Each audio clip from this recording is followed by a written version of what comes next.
You're saying to somebody, if you're willing to risk getting cancer from this product, you're welcome to come in here and use it. Are you comfortable with that?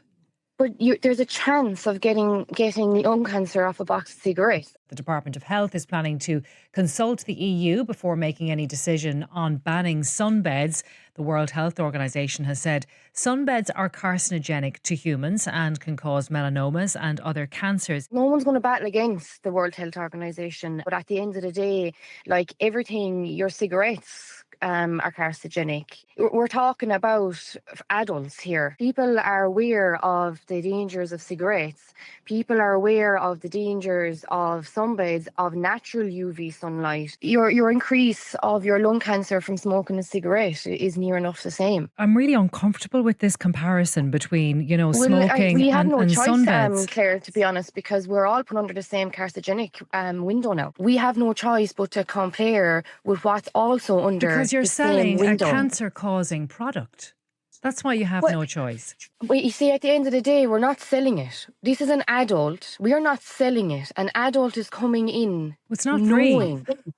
Yeah, but neither are cigarettes. There is absolutely categorically no question sunbeds cause skin cancer, particularly the melanoma type. Melanoma is a fatal type of skin cancer, and it's a cancer of young people. There's other studies that have shown that if individuals use a tanning, and I mean a commercial tanning bed, before the age of 35, any sessions at all, they increase their melanoma risk by 75%. So the younger you are, the more DNA damage you get per unit UV. And yes, I completely agree. We need to educate, especially in our schools, about the dangers of these. You do support a ban if that's the way the government goes? I think every dermatologist supports a ban. These are young people who are vulnerable, who are chasing the golden tan. As far as I'm concerned, the only safe tan is a fake tan. A lot of people that are coming into us will ask what's recommended, and at the end of the day, it's starting low minutes and you're preventing people from burning. What we've done at the moment as Sunbed Council is to educate the customers that are coming in. But do you have the qualifications though to advise on that? I am a trained beauty therapist for the last 12 years. I'm trained with iTech, SIPTech, Sedesco. I'm educated and aware. My staff that work with me are the very same. Do you use a sunbed, Emma? I do, yeah. I do 3 minutes twice a week. I have quite bad psoriasis. Now, I'm not saying